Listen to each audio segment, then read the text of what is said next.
A man had slept for 200 years. When he awoke, he found a woman had been waiting for him all along. The demon woman claimed she wished to repay a debt of gratitude. He was utterly bewildered, for in his memory he had clearly slain the demon king. 200 years ago, Abel stood before everyone, and with every last ounce of his strength, brought the demon king's reign to an end. The world was bathed in light, yet his eyes held not a single trace of warmth. Afterward, Roy, the hero who had led their party, came to find him. Roy told him that the world was now at peace, and therefore there was no longer any need for his amber eyes. In this world, the color of one's eyes revealed their magical affinity. Red eyes signified the fire attribute, blue eyes the water attribute, green eyes the wind attribute, and his, a golden amber, were capable of encompassing every attribute. Those eyes were a mark of supreme power, yet they also bore a striking resemblance to those of the demon race. Roy explained that once peace was established, humanity would inevitably turn on itself. When that time came, those eyes would only be seen as a bad omen. They had prepared a secluded island villa for him, hoping he would live out his days there in quiet, invisible obscurity. Abel's heart plummeted into an abyss, pierced by a bone-deep sense of betrayal. Years of fighting side by side, and all he had earned was betrayal and exile. In the end, he calmly agreed. He would disappear from their sight, but he would never set foot in that beautiful cage. He turned and walked away. And yet, he bore no hatred toward those he had once called comrades.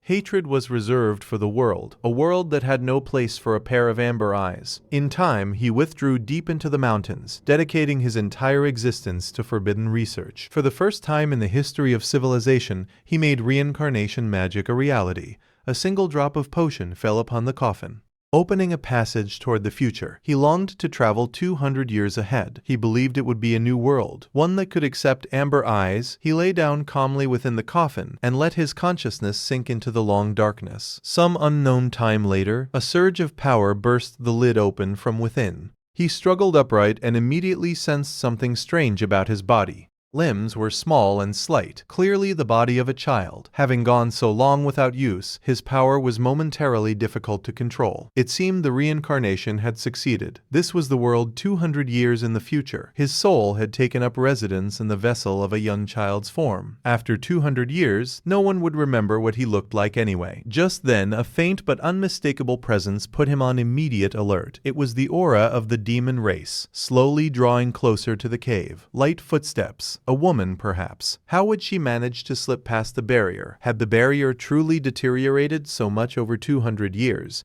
With this body, he wasn't sure how much power he could actually wield. The door was pushed open just a crack. This fleeting moment was his only chance. He gathered his magic, resolving to strike first with everything he had. Light coalesced in his palm but froze at the very instant he was about to release it. He forcibly reined in the spell that had nearly slipped free. Standing in the doorway was a slender young woman. Astonishment was written all over her face. Not amber. Her eyes were a clear, water-like blue. A human? How could she have possibly broken through the barrier to get here? The basket in the woman's hands fell to the ground with a thud. She collapsed to her knees. Tears welled up without warning, streaming down her beautiful cheeks. She said she had been waiting for this day all along. Abel was completely stunned. He had no memory of the woman standing before him. But then he watched her wipe her tears, and a sudden realization struck him. 200 years ago, he had taken pity on a young demon girl. He could still hear his teammates' furious protests ringing in his ears. Yet he had protected her anyway.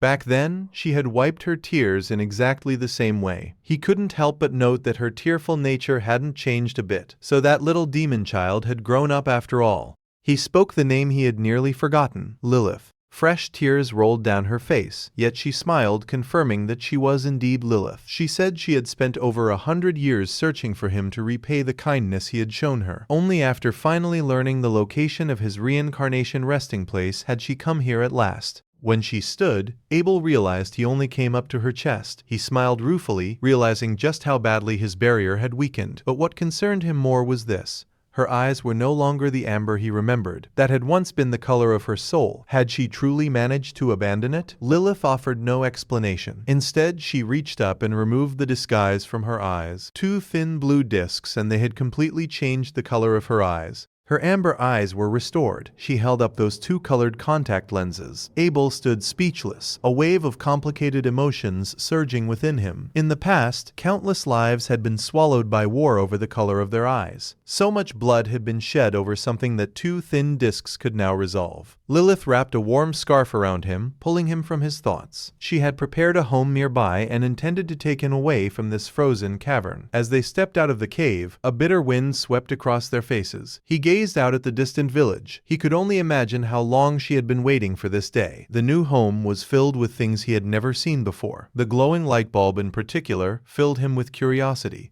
But the private study warmed his heart even more. Lilith knew that reading was his greatest love, and it was also the fastest way to understand this new age. He thanked her sincerely. After all, 200 years ago, books had been extraordinarily precious and rare. He immersed himself in the sea of books, trying to make sense of this unfamiliar new world. According to the texts, most energy in this era was derived from magic stones. Processing of magic stones had driven an explosive leap in civilization. Even light bulbs were powered by the energy within magic stones. He imagined that mages in this era must have things pretty easy. He read on, but his smile slowly faded. What the books revealed left him stunned. The overall standard of magic had deteriorated severely. What were now hailed as powerful spells were the kind every child knew in his time. Worse still, the books openly documented spell runes were riddled with errors. Practicing with these methods would only ever lead to failure, or worse, an explosion. This future world had made technological leaps and bounds. Yet, magic had fallen into a sorry decline. Just then, a sound came from outside the door, not Lilith's. Presence was unfamiliar, and Lilith was nowhere nearby. The door was flung wide open. A runny-nosed little boy poked his head inside. With a grin, the boy asked if he was Lilith's little brother. Abel was baffled.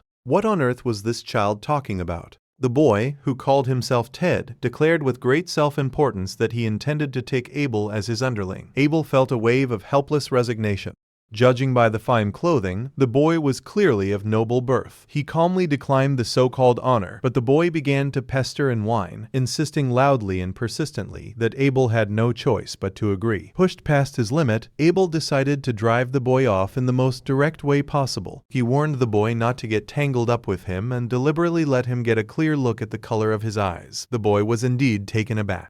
Abel thought his plan had worked, but Ted let out a thunderous burst of laughter. He shouted excitedly that this was the first time he'd ever seen the legendary amber eyes. Abel couldn't understand why the boy wasn't afraid. Just then, an older boy came rushing over to stop his younger brother. He was Ted's older brother, Boss, who scolded Ted for barging into someone else's home. But Ted couldn't wait to point to Abel, eager to share his discovery. Seeing Abel's amber eyes, Boss seemed to understand. He mentioned that Lilith had spoken highly of her brother's remarkable talent, but his words carried a barely concealed disappointment at seeing the reality for himself. Ted leaned in to explain that these chick-like amber eyes meant a complete inability to adapt to magic of any attribute whatsoever. Abel was inwardly stunned. This was the complete opposite of everything he knew. Amber eyes required grueling training to unlock their full potential, but once mastered, they could command powerful magic of every attribute. In the past, that power had drawn envy, yet it also commanded deep reverence. Boss scolded his brother for speaking so harshly, yet followed it with words of his own. He remarked that these days one could live a perfectly happy life without any magic at all, and implied that Abel would be looked after in a manner befitting his station. Abel was inwardly appalled. He was being treated as someone utterly useless. Boss urged his brother to go home and practice his magic. Before leaving, Ted couldn't resist one last look back to mock Abel's chick eyes.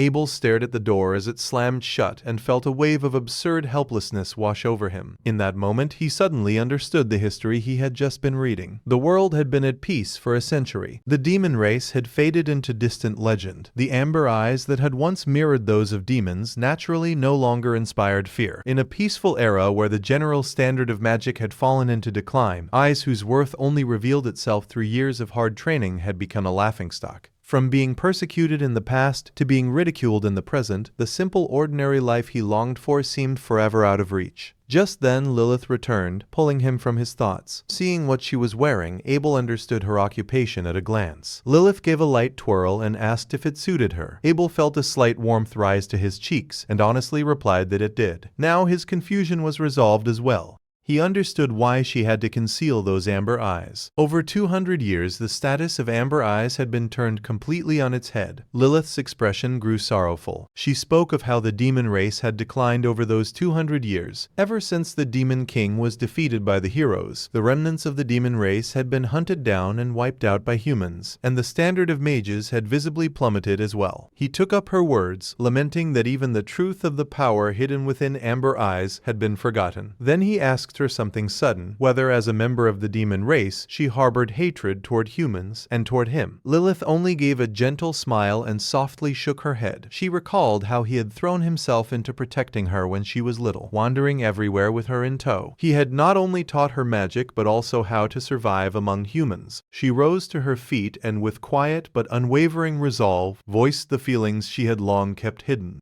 She confessed that for a very long time now she had been deeply, deeply in love with him. Then she made a request. In the steam-filled bathroom, she gently wiped his back. He pointed out, slightly flustered, what a scene like this might imply. She only laughed softly, saying that with his child's appearance, he wasn't exactly making a compelling case. Still, just being seen as a woman in his eyes was more than enough to make her happy. That night, they shared the same bed. It was the first time in 200 years, the first time he had fallen into a deep, dreamless sleep. In the mornings that followed, he and she shared breakfast together. During the days, he would immerse himself in books, soaking up the knowledge of this era. But every afternoon, the peace was rudely shattered by an uninvited guest. Ted, the noble's son, would come barging in, demanding a playmate. He had no time for children and found himself constantly scheming ways to escape. One day, he walked straight to the window and cast a simple spell. Under Ted's wide-eyed, open-mouthed stare, he leaped lightly onto the neighbor's rooftop. It wasn't even a fraction of his former ability, but it was more than enough to impress. Ted's competitive spirit was instantly ignited. He actually tried to muster his own magic and leap out the window. His body wobbled unsteadily, barely leaving the ground. Magic leaked out wildly and unchecked. Abel could see the problem immediately. That kind of control could never be sustained. Sure enough, Ted's magic gave out. He shrieked and tumbled down into the bushes below. Abel jumped down to check on him, but the embarrassed and furious Ted suddenly launched himself at him. Abel lightly stepped on his back and used it as a springboard to leap aside. Ted crashed straight into the wall. Looking at the boy clutching his nose in pain, Abel found himself thinking the kid could take a hit. With 20 years of training, he might actually become a decent mage. Ted was furious at this, accusing his underling of having some nerve to talk to him that way. Abel calmly denied being anyone's underling, but then a thought suddenly struck him. He immediately reversed course, saying he would be willing to be Ted's underling after all. Ted lit up with delight, but Abel said there was one condition. He thought of the warm scarf Lilith had given him. He told Ted that if he could snatch the scarf from him before sunset, he would gladly acknowledge Ted as his older brother. Abel, however, had his own plans in mind. Since this noble young master was going to interrupt his reading every day regardless, he might as well use him as an excellent physical training partner. Ted came charging after him with burning determination. Abel leaped up onto the rooftop. The move instantly fired up Ted's competitive drive even further. He threw himself into a leap as well, and clumsily crashed right into the wall. Abel smirked inwardly. The gap between the two of them was astronomical. Yet, Ted tried again and this time actually made it up. He began giving chase in earnest. This actually surprised Abel a little. This time, Ted wasn't using enhancement magic. He was relying purely on his own physical ability. As Abel evaded him, he calmly sized up his pursuer. Average looks, and he didn't seem particularly sharp. Not a trace of intellectual presence about him, only his stamina and sheer persistence were worth noting. Ted lost his balance on the rooftop again, and went down hard. He demanded to know why Abel wasn't even the slightest bit tired. Abel deliberately asked if he was looking for an excuse to give up. As expected, those words sent Ted scrambling back into the chase, but to Abel's eyes, his movements were painfully slow. In the end, Ted was completely spent, collapsing in a heap. Still, the fact that he had lasted 20 minutes was more than Abel had expected. He turned to head back to his study, ready to put an end to this farce. But as he passed the window, he caught an unexpected glimpse of Lilith. She was inside speaking with young Master Boss. Abel discreetly cast a spell to sharpen his hearing. He heard Lilith politely but firmly declining whatever Boss had proposed. Boss instantly flew into a rage, roaring at her about what she could possibly find lacking. It seemed that a noble young master with a pride this fragile was predictably the type who found rejection from a woman the hardest to stomach. But Lilith quietly explained that her refusal had nothing to do with dissatisfaction. It was simply because her heart already belonged to someone else. Those words made even Abel eavesdropping outside freeze for a moment. Boss clenched his teeth. He asked if that person was her brother, Abel. Lilith was silent for a moment. Then, with a smile, she admitted that it was.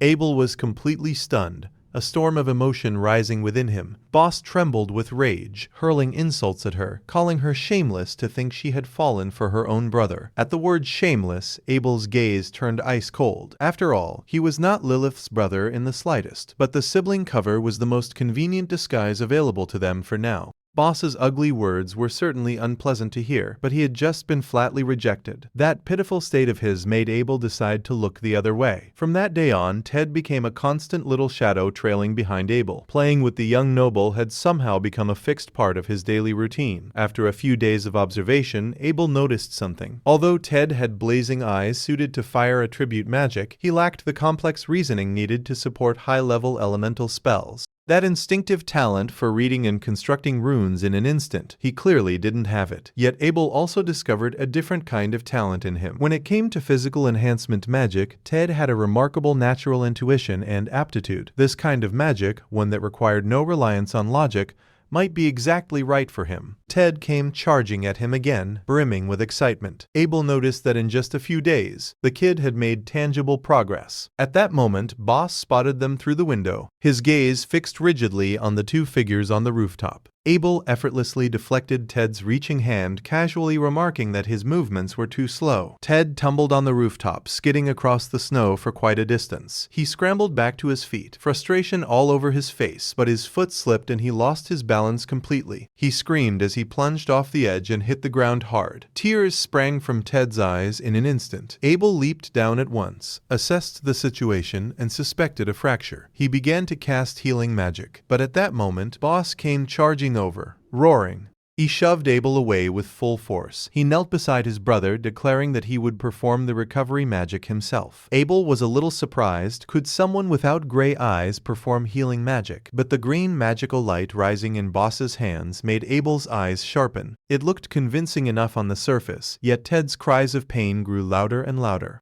Abel immediately sensed something was deeply wrong. Proper bone healing was like building with blocks. You always start with the large foundational pieces. But Boss was doing the opposite, forcing large pieces onto small ones. It was nothing more than a surface-level illusion of repair. The internal structure was a complete mess. Such a joining would lead to catastrophic consequences. Abel urgently called out that a doctor needed to treat him immediately. But Boss roared back in fury. It was not a commoner's place to give him orders. He accused Abel of being the one responsible for Ted's fall, and pointed out that Ted was a noble, the honored second son of the Longar family. He repeatedly hurled insults at Abel, calling him a backwater trash with inferior eyes. He declared he would never let off anyone who damaged the dignity of his noble name. His long sword was drawn, and Boss issued a challenge to duel. Abel froze on the spot, overcome with weary resignation because Ted was still lying on the ground, groaning in agony. A duel right now was hardly the wisest course of action. But the commotion had drawn onlookers, making the situation even harder to manage. He had no choice but to accept the challenge. Boss announced the rules and magnanimously offered to give him a handicap.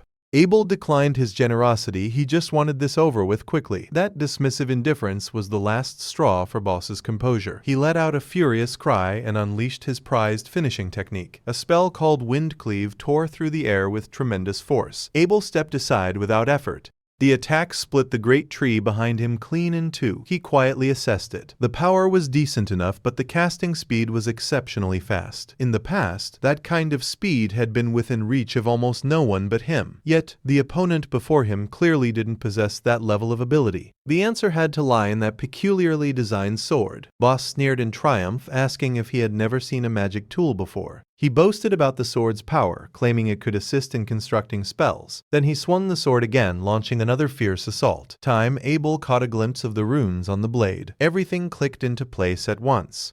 Boss leaped high into the air, intent on overpowering him with sheer force. Abel only felt an overwhelming sense of weariness. With a casual flick, he neutralized the fierce attack with his bare hand. Boss was visibly stunned. Abel understood now. Magic tools were the very root cause of mages' decline. An over-reliance on convenient external devices had stripped people of the ability to think for themselves. He decided to put an end to this farce and show this man what real power looked like. He gathered his focus, and the same wind cleave took shape in his hands, but its scale and force were worlds apart from what had come before. The devastating windstorm left Boss nowhere to run. He was sent flying, crashing to the ground in a heap, and that was Abel already holding back. Boss still refused to concede, spitting bitter insults. Just then a flash of skirt appeared before him. Lilith, without any warning, swung her foot and drove it straight into his face. Boss went flying once more. Lilith's voice was as cold as ice. She said slowly that she could let insults toward herself go in one ear and out the other, but she would not stand for anyone continuing to insult Lord Abel. She looked down at him from above, her eyes full of cold warning. Boss was scared out of his wits by the sudden viciousness. Abel had no choice but to call out and stop Lilith. The doctor declared that Ted would need to rest for half a year. Abel's heart sank to the floor. For a lively boy like Ted, that was nothing short of imprisonment. Standing outside the window, Abel listened to the diagnosis, his brow deeply furrowed. 6 months was far too long. After Ted fell asleep, a teleportation magic circle appeared without a sound. Abel emerged, resolved to intervene in a more direct manner. He had originally intended to test the medical standards of this era, but now he abandoned that idea. Magic gathered in his hands, enveloping Ted's injuries. First, he erased every trace of Boss's magic. Then, using a far more refined technique, he knit the bones together and accelerated the healing. Throughout it all, Ted lay peacefully lost in sleep. Looking at his sleeping face, Abel felt a deep wave of guilt wash over him. Before he left, he whispered softly, "I'm sorry." The next morning, Abel opened the door and found Boss standing there with a shaved head. He almost didn't recognize him. Hesitantly calling out his name, Boss immediately exploded like he had been stepped on, flying into a fury. But the next second, the back of his head received a solid punch. It was his father,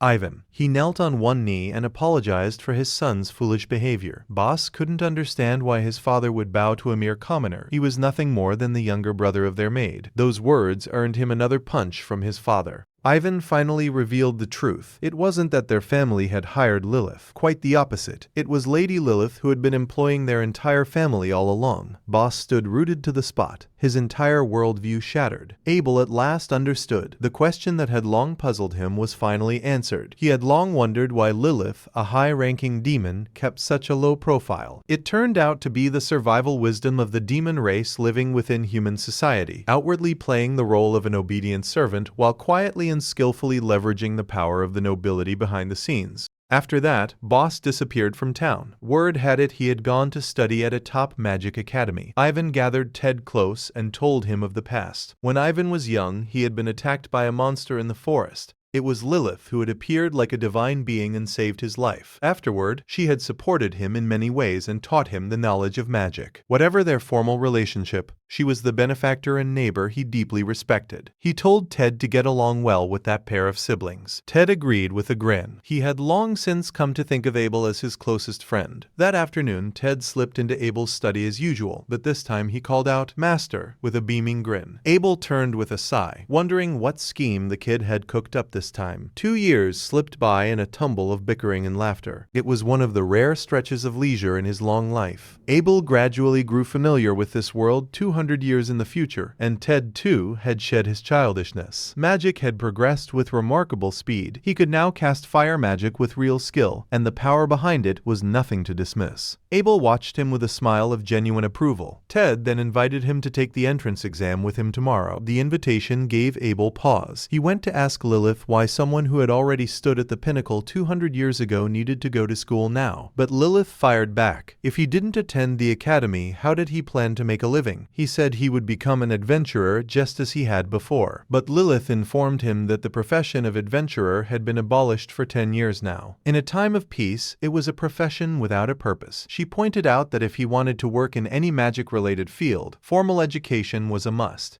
Then she added with a teasing smile, asking whether he really wanted to spend his days as her kept boy. Those words finally made him relent and agree to take the exam. Next day, Ted eagerly led him through the gates of the kingdom's foremost magic academy. Beyond the grand gates, whispers and contemptuous glances followed them like shadows. The enrolled students behind them discussed his inferior eyes without even bothering to keep their voices down. They mocked how far the academy had fallen to let someone like him sit the entrance exam. Abel thought the character of these noble children was remarkably poor, but Ted beside him was already hopping mad, furiously taking his side. Just then, a clear, sharp female voice rang out and silenced them. She accused them of ganging up to slander someone behind their backs, behavior utterly unbecoming of nobles. Abel turned around and saw a familiar crest gleaming on the girl's chest. He had a sense that he had seen that emblem somewhere before. The instigators arrogantly demanded to know who she was, and the girl held her head high as she introduced herself. Her name was Alyssa, and her goal was to become a great mage whose name would echo through history. A clash seemed inevitable. The others wanted to teach this presumptuous exam candidate a lesson.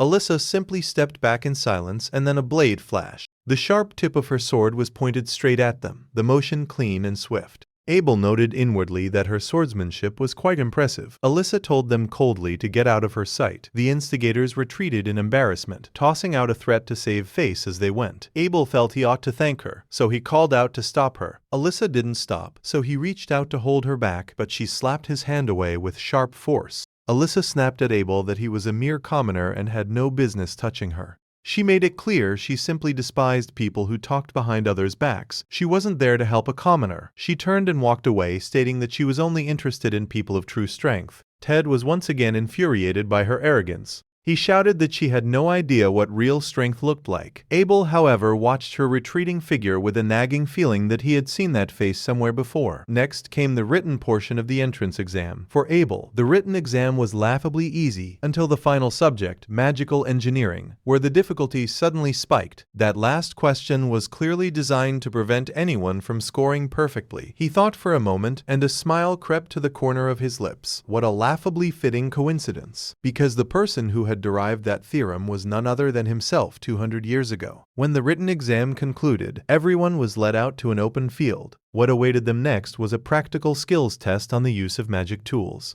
The examiner instructed the candidates to choose based on their eye color. Abel had no expectations. There was unlikely to be anything here prepared for amber eyes. He calmly picked up a red one-handed sword as a substitute. The examiner announced that the targets were made of magic-absorbing black matter. Candidates were free to unleash their magic to their heart's content. Ted was the first to raise his hand excitedly, asking to go ahead of everyone else. Abel couldn't help but feel a flicker of worry for him. Everyone gathered here was among the elite. He was afraid Ted's half-baked level would make him a laughingstock in front of the crowd. Ted wound up with everything he had and shouted as he launched a fireball, but the magic that came out was barely a flicker. Abel felt a wave of disappointed frustration. Just as clumsy as ever, the feeble burst of magic struck the center of the target and faded away without a trace. Yet the entire venue erupted in a wave of commotion. Abel assumed it was ridicule, but to his surprise, the examiner cried out in genuine admiration, declaring Ted to be an exceptional talent. The other candidates looked deflated, complaining about the pressure of following someone so strong.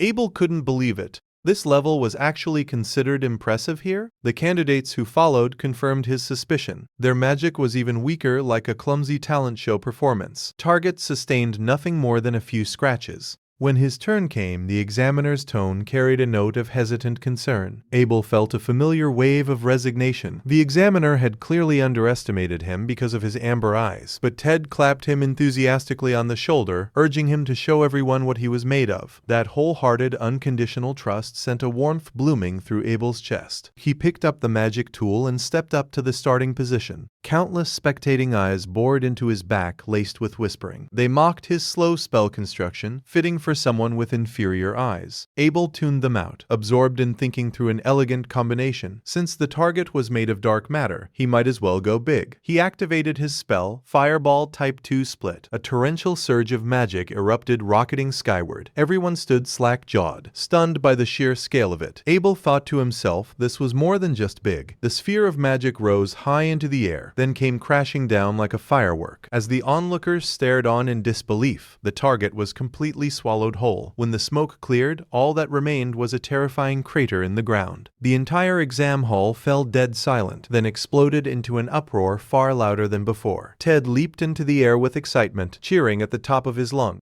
Abel was certain he had just shaken loose some of those deeply entrenched prejudices. In another exam hall, Alyssa unleashed her flame cleave with a thunderous strike. The blow carried considerable power, enough to crack the surface of the black target open. The examiner could barely hide their shock, and sharp intakes of breath rippled through the crowd. Yet, Alyssa herself felt nothing but utter boredom for this so-called top academy to be rattled by something at this level. Just then, an examiner from the adjacent hall suddenly came rushing over. Alyssa quietly enhanced her hearing and caught fragments of the exchange. The key words were amber-eyed candidate and the target was destroyed. Her heart gave a jolt. She immediately thought of the person she had encountered that morning. A smile of genuine excitement finally climbed to the corner of her lips. Things were finally getting interesting. After the exam, Abel was rated as Class A. Ted also received Class A and could barely contain his smugness. The two made their way to the waiting room reserved for Class A candidates. The room was sparsely populated, yet the moment they walked in, all eyes were on them. Every gaze locked onto the amber color of Abel's eyes. Whispered conversations swept through the room, all speculating about the rumor that he had destroyed the target. A familiar voice rose from nearby. Alyssa walked straight over. She asked directly whether the story about the destroyed target was true. She pressed him on how the spell had been constructed, suspecting he had trained under a famous master. Seeing Abel remain silent, she declared she would find the answer for herself in the next test.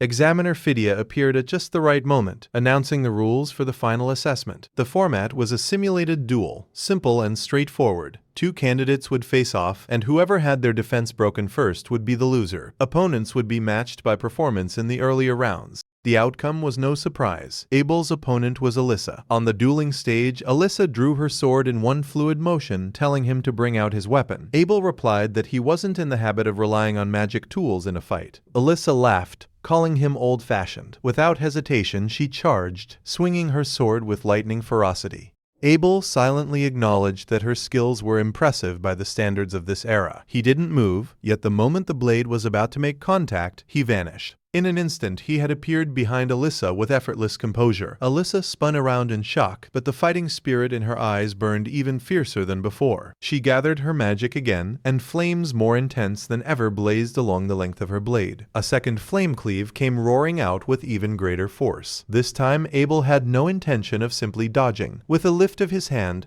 he constructed the same fire element spell, but the magic behind it was far richer and more violent. Alyssa hadn't anticipated this at all. She found herself at a complete loss as to how to counter it, her mind going blank. The next second, the two forces of magic collided in mid-air. With a thunderous crash, a blinding burst of light shattered outward, swallowing everything. When the roar faded, smoke billowed and a terrifying crater had been carved into the ground. Abel reached out with his senses but could detect no trace of his opponent. A flash of regret passed through him, worried he may have gone too far. Then a sharp rush of wind came screaming down from directly above. Alyssa plummeted from the sky like a meteor, launching a surprise attack. She had used a technique to conceal her presence. What a pity! Her opponent was me. Magic took shape in his hands in an instant. 12 blazing fireballs launched simultaneously, shrieking through the air. Alyssa's eyes went wide. Her mind flooded with shock. That casting speed, and he could control 12 at once. She finally understood this man was frighteningly strong. A chain of explosions sent a pillar of fire roaring into the sky, the force of it leaving the crowd breathless. The onlookers murmured among themselves that the gap between them was painfully obvious. When the smoke finally cleared, Alyssa was down on one knee, but the fighting spirit in her eyes hadn't been snuffed out. If anything, it burned even hotter. A faint trace of surprise flickered through Abel's mind as well. The examiner announced that her defensive spell had been broken, and the match was over. But Alyssa gritted her teeth and objected. She wasn't done yet. She demanded that the duel continue. Abel couldn't help but smile, genuinely admiring that stubborn refusal to give in. Alyssa pressed her sword into the ground and pushed herself upright, making a declaration to everyone watching. She was going to prove to every single person here that she was stronger than all of them. Abel let his smile fade and voiced the question in his mind. In a time of peace like this, why was she still so fixated on becoming stronger? This was nothing like the war-torn past. These days, even those without power ought to be able to find happiness. Alyssa fired back with conviction. Peace was nothing but an illusion. Even with a peace treaty in place, it was no guarantee of permanence. No one could promise that another demon king wouldn't rise, and the neighboring nations had never stopped building up their armies. She refused to let herself sink into the comfortable delusion of a peace that could shatter at any moment. That was why she had to become strong enough to protect everything. And then she was going to restore the family that had raised her. That line gave Abel a sense of something significant. But before he could dwell on it, Alyssa unleashed the last of her magic. Scorching flames enveloped her completely. Every person present was struck speechless. She called out the name of a forbidden spell. The flames surged upward and transformed into a massive pair of wings. With a sharp cry, she launched herself into the sky, carried aloft by the fire. Crowd cried out in disbelief at the breathtaking sight before them. Alyssa spread her wings high in the air like a goddess of flame. From the stands came a stunned cry. Flight magic was actually real. Abel understood this required precise simultaneous control over multiple attributes. Even 200 years ago, only a rare few had been able to master this technique. This was not a skill that could be achieved in a short span of time. A familiar figure flashed through his memory, an old comrade from long ago. He hadn't expected an ancient magic to have been passed down so completely intact. What her family must have sacrificed and poured into this was beyond imagination. He announced that the display was over. And now it was his turn. A violet beam of light shot out with blinding speed, aimed directly at Alyssa in the sky. She braced herself and endured it, but felt the very foundations of her spell being rapidly torn apart. The next second, a searing burst of light erupted from directly behind her. Magnificent wings of flame dissolved into scattered sparks in an instant. She cried out, and her body began to plunge. Abel leaped upward and caught her in midair. Holding her in his arms, he asked softly, the answer he already knew, whether she was a descendant of Maria, the hero of flame. He brought her down to the ground safely, his tone carrying a hint of genuine appreciation. He told her she had real talent and encouraged her to keep growing stronger. The examiner's voice rang out, declaring Abel the victor, and the whole arena erupted. The crowd surged toward him with cheers, treating him as a new hero. Meanwhile, Alyssa stood alone in the distance, watching the clamor from afar. A fierce mix of embarrassment and fury rushed through her at the same time. She raised a hand to cover her burning face, unable to understand how she had lost so completely. After the exam, the teachers were buzzing with excitement about this year's standout talents. They heaped praise on the three, Ted, Alyssa, and Abel. Only Emma Sen, the teacher grading the written papers, let out a scornful scoff. She stated plainly that there was only ever one true genius, Abel and Abel alone. The other teachers were puzzled. After all, he was just an amber-eyed commoner. In terms of ability, Alyssa didn't appear to be any less impressive. Emma Sen shook her head with weary exasperation and held up the perfect score answer sheet. Abel had solved the ultimate theorem, a complex theory that even seasoned researchers had been unable to crack. At that moment, the venerable headmaster walked through the door. He asked what had the teachers so animated. Emma Sen relayed the news with barely contained excitement. She had found an unparalleled genius, a student by the name of Abel. The instant that name reached the headmaster's ears, his eyes went wide. He was so overcome with shock that his dentures actually flew out of his mouth. He urgently demanded that Emma Sen repeat the name. When he heard Abel a second time, everything inside him fell into place. Deep into that night, the headmaster's office was filled with stunned, hushed whispers. The name Abel had made sleep impossible. He crossed to an ancient statue and gathered magic in his hands. Magic flowed into the sword the statue held, and the room began to tremble faintly. A hidden door to a secret chamber slowly revealed itself. He stepped inside into a room packed with old texts. He went straight to a drawer and pulled it open. Inside lay a letter of considerable age, resting in quiet stillness. Under the influence of magic, the paper unfolded. It was a final note from his grandfather, a truth written for the eyes of his descendants. The letter revealed a secret that had been completely erased from history. The tale the world celebrated of the 4 sages who slew the Demon King was a lie. With only the 4 of them, they couldn't have even touched a hair on the Demon King's head. The one who truly defeated the Demon King was a mage with eyes of amber. Name was Abel. The headmaster recalled his grandfather's repeated warnings. That 5th sage, simply for possessing amber eyes that resembled those of the demon race, had been persecuted. Despite having power that could shake the heavens, his name had been struck from the history books. He resolved that he had to take a far closer look at this young man's true strength. In a capital city cafe after the entrance exams, Abel sat alone drinking coffee. Ted burst through the door in a flurry, excitement written all over his face. He waved his acceptance letter in the air, asking his master to guess the result. Abel barely glanced over and immediately saw through the fact that he had already peeked. Little trick found out. Ted was deeply dissatisfied, but Abel suddenly shifted his gaze to a seat in the distance. He asked directly who was hiding over there. A red-haired figure hadn't done a very good job of staying concealed. Caught red-handed, she had no choice but to wave an awkward greeting. She claimed it was a coincidental encounter. This was simply her favorite place for cake. Naive Ted believed her without a second thought. Abel cut straight through the pleasantries and asked what she was actually there for. Alyssa immediately became flustered, her eyes darting around. She stumbled over her words and asked which class he had been placed in. She admitted that, as much as she hated to admit it, there seemed to be a lot she could learn from him. Abel considered what she was after, but Ted beside him couldn't hold it in and blurted out the answer with great satisfaction. He happily announced that both he and his master had been placed in the top tier, Class A. Upon hearing it was Class A, Alyssa's eyes lit up. She immediately began humming a cheerful little tune and left in high spirits. Abel looked at Ted, genuinely puzzled about why she had come. Just then the cafe door was gently pushed open again. The moment they saw who it was, both Ted and Abel froze. The one stepping through the door was Lilith, and she was wearing the uniform of an academy teacher. They asked her what she was doing in that outfit. Lilith announced with a smile that she had officially become a teacher at the academy starting today. Ted was so stunned he could barely blink, unable to believe such a coincidence was possible. But Abel wasn't surprised in the slightest, knowing her abilities far surpassed the ordinary. Whatever Lilith set her mind to, she could accomplish without breaking a sweat. Lilith leaned close to his ear and promised to continue helping him in her new capacity. Before long, it was the day before the entrance ceremony. She personally walked the two of them to the student dormitories. For the next 5 years, everyone would be living together in these halls. Then she excused herself to take care of some business. After Abel thanked her, he and Ted,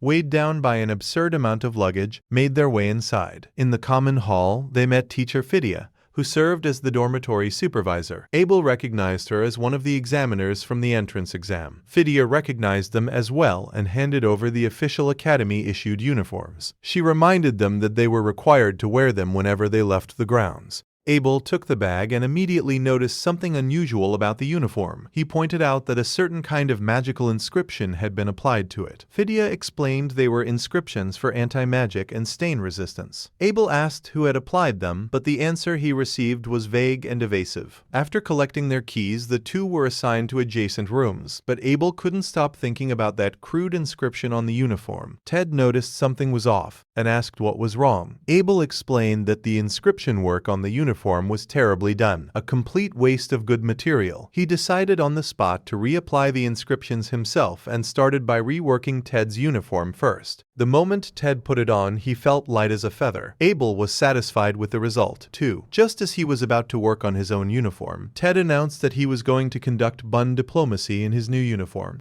Ted pulled out a specialty from his hometown, snowball buns. He eagerly offered one to Abel to try. Abel found the taste fairly average and couldn't help but wonder if it was really a local specialty. But Ted paid that no mind and headed off with full ambition to share them with their neighbors. He had set himself a goal of making 100 friends at the academy, and with that, he charged out the door. Abel figured that with Ted's personality, it just might actually happen. All he wanted for himself was to get through each day quietly and graduate without any trouble. After finishing the adjustments to his own uniform, a wave of tiredness came over him. He decided to take an afternoon nap, but just then, shouting erupted outside.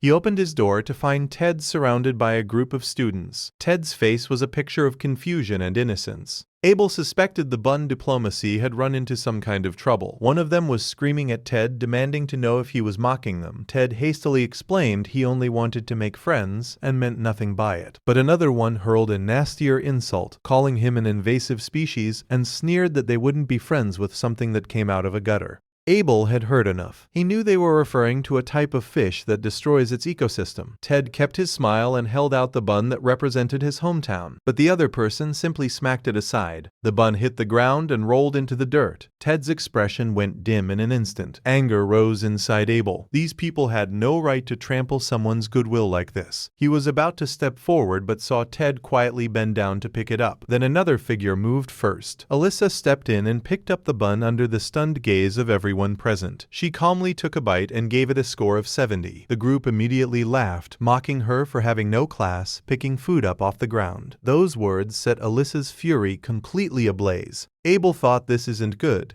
Ted might let it slide, but Alyssa absolutely wouldn't. He stepped forward decisively and told the whole sorry scene to stop right there. Ted called out to him in delighted surprise, adding that he didn't really mind, but Alyssa turned on Ted furiously, asking if he had any self-respect at all. Abel suddenly understood. Even among nobles, the discrimination ran this deep. When the group saw Abel stepping up, their mockery grew even more vicious. They sneered that someone with inferior eyes who couldn't use magic had no business calling himself anyone's master. Those words hit Ted's raw nerve. He refused to let anyone speak ill of his master. He grabbed the person by the collar and demanded an immediate apology, but the other person shoved him away in disgust, telling him to let go. A memory suddenly flashed through Ted's mind. 2 years ago, he himself had mocked Abel's inferior eyes in exactly the same way. He finally understood just how much pain he had caused the person he had hurt back then. Guilt and anger tangled together. He wanted to apologize, but this was not the time. The one he had grabbed began to struggle. Another person grabbed Ted by the shoulder. Then something unbelievable happened. Wherever they touched Ted, a sudden burst of light exploded. A powerful force detonated, sending both of them flying hard through the air. They crashed to the ground in a heap, utterly bewildered about what had just happened. Only Abel knew the truth. The inscription he had applied had activated. The reflective inscription would strike back against any act of violence. The timing was perfect. Abel exhaled quietly with relief. Groups scrambled to their feet, threw out a parting threat, and fled the scene. Ted stood there frozen. Then the next second he came rushing over in excitement, convinced he must have some kind of hidden power. Abel was internally speechless. Kid's level of reasoning was genuinely concerning, but Alyssa grabbed Ted sharply by the arm and pulled him in to examine his uniform closely. She looked it over and exclaimed in amazement that it was the most perfect inscription she had ever seen. Ted said without hesitation that it was all his master's doing. Abel's heart lurched and he rushed forward to clap a hand over Ted's mouth, but it was already too late. Alyssa had heard every word perfectly clearly. Abel grabbed Ted and hurried away. Alyssa stood there, still reeling. Abel was capable of magic at this level of difficulty? Just who exactly was he? The next day, the entrance ceremony was about to begin. The two of them sprinted down the corridor at full speed. Ted apologized for having said too much. By the time they reached the hall doors, Ted was already gasping for breath, but Abel noticed something unusual about the doors. He studied them carefully and realized it was not a trap, it was a welcome ceremony. To keep a low profile, he nudged Ted to go first. Ted was too afraid of some punishment waiting for latecomers, and refused to budge. Abel simply gave him a firm shove through the doors. In an instant, the sound of mechanical gears and cheerful music filled the air together. Ted stood there with his jaw hanging open at the dazzling spectacle before him. Confetti rained down and intricate little wooden puppets danced along with the music. Abel explained to him that it was all just magic, a mechanism designed to sense the magical energy of whoever opened the door and set itself in motion. They looked up to see wooden puppets several stories tall, all playing a welcome together. The other new students turned around, their eyes locking onto Ted. Everyone assumed he had been the one to trigger the grand ceremony. Even the rarely heard Knight's March had apparently been played in his honor. Group that had mocked them yesterday turned a shade of green with barely suppressed fury. Even the teachers became convinced Ted was the strongest new student of the year. Ted started grinning like an idiot all over again, completely forgetting his earlier fear and reluctance. Just then, the headmaster appeared, calling the hall to order. He too was pleasantly surprised that the Knight's March had been heard this year. Abel stood quietly in the crowd, sizing up the new students around him. About 200 students per year, a larger scale than he had imagined. Ted leaned over excitedly, filling him in on the headmaster's background. That old man was the direct descendant of Roy, the hero of Wind. The name Roy sent 200 years of memory flooding back. They had fought side by side as closest brothers, and together they had brought down the Demon King. But what had come after was something Abel had no desire to revisit. The headmaster's speech dragged on and on. Ted was still flipping through the orientation booklet, trying to share more interesting tidbits. Abel's mood had grown complicated, and he responded only with cold, short replies. Ceremony finally ended, and they followed the crowd in search of their classroom. Ted noticed he seemed low and asked with genuine concern. Abel shook his head, saying he was fine, but the words had barely left his mouth when his whole body tensed. Ted was even more confused, unsure what his master had sensed this time. Abel scanned the area warily, a deep unease rising within him. A strange gaze had settled on him. It wasn't the look of a living creature. It felt more like the prying eye of a magic tool. Had someone already caught wind of his hidden true identity? Who was investigating him? Back in the classroom, everyone was already talking about him. A green-haired student was dismissing the previous day's humiliation, insisting that they had simply been knocked away by the defensive inscription on the uniform. Alyssa listened to all of this, her expression growing more and more irritated.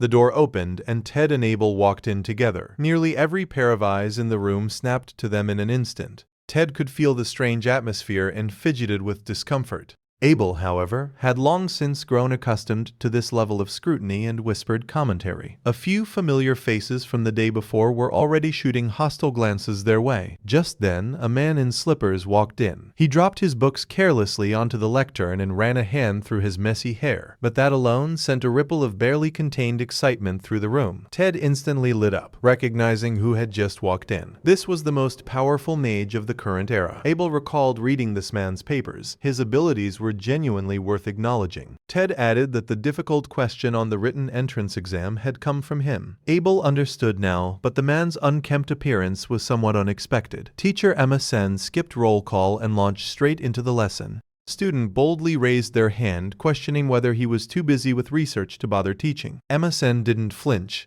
openly admitting it. He was only there to secure research funding. The student pressed further, asking why he had made an exception to take on this class as its homeroom teacher. Emma Sen's expression shifted, and he swept a serious gaze across the entire room. He said it was because there was something in this class he needed to verify for himself. The moment those words were out, his eyes landed directly and precisely on Abel. Abel's every alarm went off at once. There was no mistaking that look. The same gaze that had been watching him through a magic tool, it had come from this man. And so Abel's school life began under the shadow of that uneasy feeling. His days settled into a rhythm. Classes, the library, back to the dormitory, the occasional quiet conversation with Lilith. Routine to the point of monotony. The hardest thing to endure was the long, mind-numbing stretch of class time. Ted was always squirming in his seat, groaning about how difficult the lessons were. But for Abel, the material was so shallow it was almost physically painful to sit through. He had no choice but to use his own paper and pen in class to work on new magic of his own. One day, the teacher finally turned an impatient gaze in his direction. He called Abel up to the front to solve a problem. The intent couldn't have been more transparent. It was nothing more than an excuse to make an example of this inferior-eyed student and assert his authority. Abel stood calmly, holding just as little regard for this teacher. The man taught straight from the book, having students copy notes verbatim. Abel decided to show his own condensed approach instead. He stated up front that his answer might differ from what was in the textbook. Then he walked through his method, demonstrating how to cut the convoluted process down by 10 steps. The teacher on the stage was completely frozen. Students below erupted in stunned disbelief. The teacher, his dignity in tatters, swallowed his fury and told Abel to sit back down. As Abel turned to leave, a snide remark cut through the air. It was the same group from yesterday. Every word dripping with contempt. Abel acted as if he hadn't heard a thing and walked straight back to his seat. He had no interest in spending any energy on this. Within the academy, there were 5 libraries in total, large and small. The large one had an enormous collection, but far too many people. He usually borrowed books there, then went to read in one of the quieter, smaller ones. One day, while he was absorbed in reading, a familiar voice broke the silence. It was Alyssa.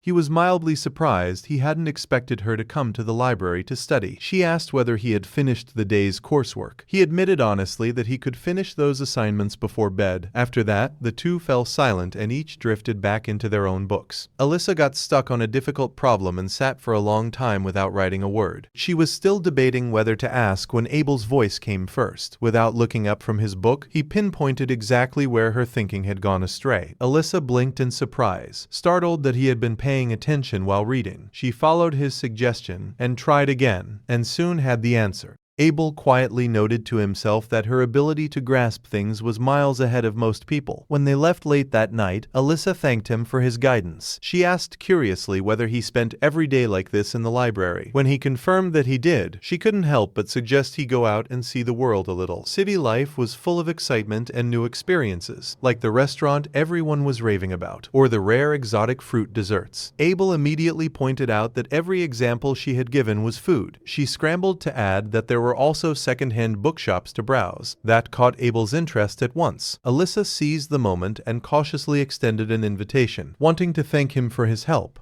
Abel figured he had no particular reason to refuse, and agreed. Just at that moment, a grating, sarcastic voice came from behind them. It was the same trio, dripping with passive-aggressive mockery, taunting him for being popular with the ladies. Abel calmly asked what they wanted. The blue-haired one snapped back at him for being arrogant and told him to drop the act. Green-haired one went further and produced a magic tool, threatening to teach him a lesson, confident that without Ted around to protect him today, they could finally make him suffer. But Abel asked them a question first. He wanted to know why they despised outside students so much. The green-haired one's face twisted with instant rage, biting out the resentment he had bottled up. They had spent years working and studying just to earn their place here, but outside students could walk in alongside them on the strength of a single exam. That infuriated him beyond reason. Abel laughed coldly inside, seeing no evidence of all that supposed hard work. He casually set down his bag. The next second, the magic tool was in his hand. They hadn't even seen him move. Even Alyssa's jaw dropped. Abel turned the weapon over in his hands with a slight frown. He pointed out that the magic tool was poorly maintained. The spell runes on it had degraded from neglect. Then he tossed it back carelessly, suggesting the owner take better care of his things. Green-haired student fumbled to catch it and went sprawling to the floor. Abel looked away from them and called to Alyssa that they were leaving. The green-haired student picked himself up.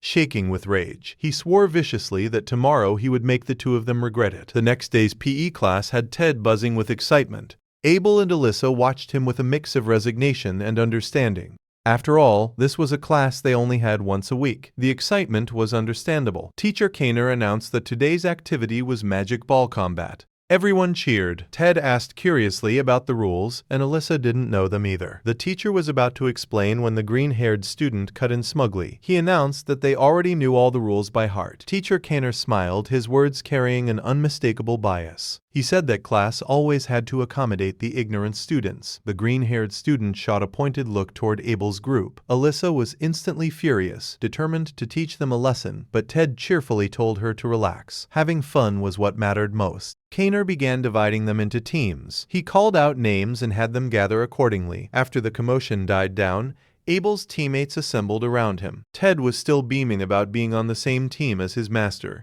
Alyssa couldn't help but snap that he was as dense as a brick. Abel pointed out that every member of Team D was an outside student. The grouping was far too deliberate to be a coincidence. Ted finally caught on, realizing something was wrong. Two of their teammates admitted they had no athletic ability whatsoever. The other two said they were mediocre at best and had little confidence. Alyssa stepped up and promised she would carry the team. They decided they were going to win fair and square and shut the other side up for good. Those words reignited the fighting spirit in their teammates.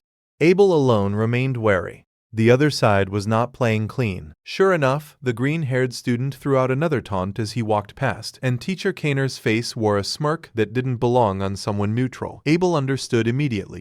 Even the teacher was on their side. The match began quickly with Team B on offense and Team D on defense. The rules were simple. The attacking side would fire 3 types of magic bullets using magic tools. The defending side had to dodge and survive, with the team keeping more members standing declared the winner. The battle started. Team D's members began moving and evading. Ted had a sudden realization. It was just like dodgeball. The words were barely out of his mouth before he pulled off a backflip to dodge an attack. He was instinctively sensing incoming attacks before they arrived. Abel thought his athletic reflexes were genuinely impressive, but the very next second, the bespectacled boy was hit and knocked out. Magic bullets had been weakened, but the impact still hurt. Ted barely managed to block one attack. Alyssa dodged another by a hair. Then 2 magic bullets came flying straight at Abel from the front. Abel was just thinking it odd how direct and simple the attack seemed, when the bullets abruptly made a sharp right-angle turn at the last moment. He snapped his head around to see 2 more teammates already dropping to the ground.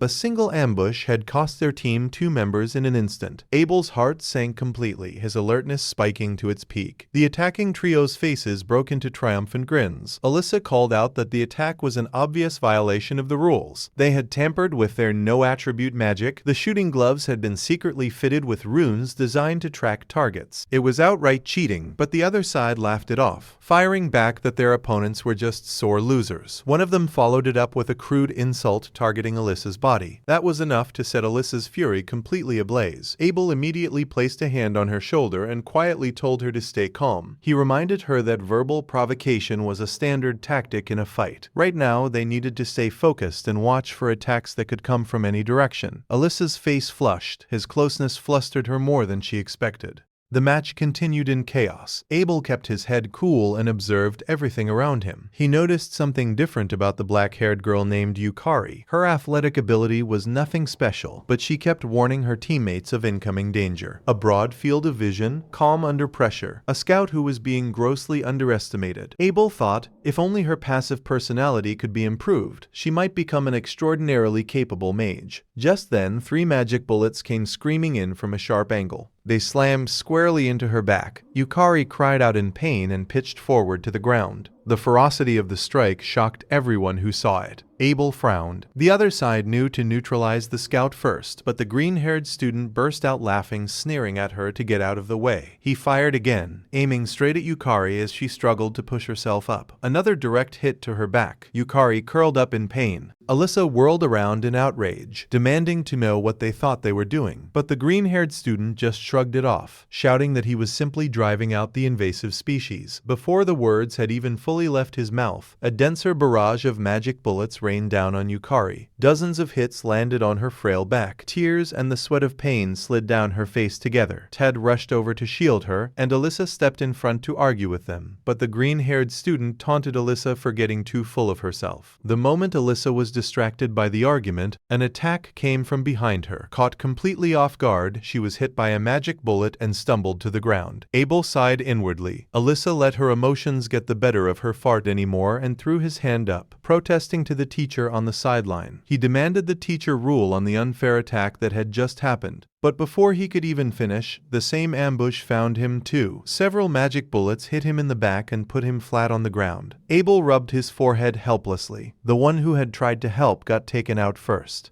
The green-haired student crowed with self-satisfaction, declaring that outside students were useless after all. Invasive species should crawl back to the gutter they came from, he sneered. Alyssa and Ted lay there seething, no longer able to get back up and fight. Yukari was quietly sobbing, her body trembling from pain and fear. Abel looked around the field, his heart cold as ice. Less than 2 minutes into the match, the defending team had been nearly wiped out. The only one still standing on the field was him alone. The 3 on the attacking side closed in, spoiling for the finish. The green-haired student took the lead, eyeing him the way a predator eyes its prey. He called to his teammates to concentrate their fire. 3 magic bullets launched at Abel simultaneously. Thought of giving up briefly crossed Abel's mind. It would certainly be easier, but the other side's viciousness stirred something in him, a cold rising irritation. He made his choice and ducked down, slipping nimbly clear of the first volley. The attacks kept coming. The green-haired student looked like he had lost himself in it, but Abel moved through the dense barrage like smoke, light and effortless. His teammates on the sideline cheered for him with frantic urgency. Green-haired student saw this and let out a scornful laugh. He asked Abel if he was already running out of breath. Abel felt not even a ripple inside. If anything, he thought the other side was the one getting tired. Just then, the teacher announced there was only 1 minute left in the round. The green-haired student's eyes went hard, and he began gathering a massive amount of magic. He decided to go all out. A colossal sphere of light suddenly materialized. Dozens of smaller magic bullets split off from it in every direction. Alyssa and Ted on the sideline watched with their hearts in their mouths. Abel spotted it immediately. The other side had illegally added a scatter rune. Green-haired student crowed triumphantly, daring him to dodge this one. Abel thought to himself, dodging it outright wouldn't be that hard, but he still preferred keeping a low profile. He quietly set his magic in motion beneath the surface, then crouched down and covered his head, playing it off, trying to shield himself. The magic bullets rained down, yet every single one slid away strangely before it could touch him. The entire crowd froze, unable to make sense of what they had just seen. The green-haired student's face went blank. He suspected his magic tool had malfunctioned. The final whistle sounded at that very moment, and Abel stood completely unharmed. Ted came charging over with excitement, declaring his master was incredible. Abel stopped him, reminding him it was too early to celebrate. In the next round, attack and defense would swap, and they had to knock out every single opponent. Now it was Abel, Ted, and Alyssa's turn to go on the attack. Ted was fired up, swearing they would take this round. Alyssa was eager to prove what they were truly capable of. Abel, meanwhile, was counting on his teammates to draw all the attention. The other side showed not a flicker of worry. They even threw out more taunts. Abel could tell that they had something up their sleeves. Signal to start the next round was given. The green-haired student ordered his team into a defensive formation. His teammates quickly went back-to-back, forming a tight defensive circle. Ted launched the first attack, a magic bullet streaking forward. Alyssa followed right behind with her own offensive. Someone in the formation immediately called out, "Northwest, spear-type attack." Another followed up, "Southeast, disc-type magic bullet." Abel understood their strategy at once.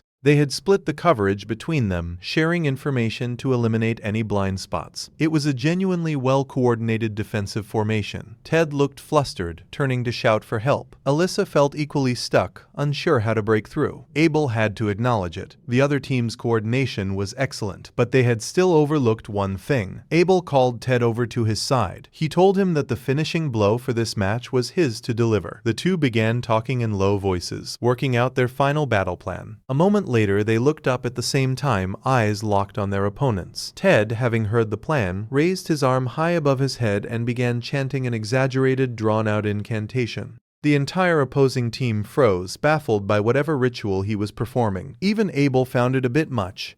Then he quietly set his own magic in motion. Power flowed to Ted's fingertips, answering the rhythm of his chanting. Ted called out the final line to release the power, and Abel inwardly recited the true incantation for the storm magic. Yet nothing seemed to happen. Confusion began to ripple through the air until someone pointed at the sky in alarm, and everyone looked up.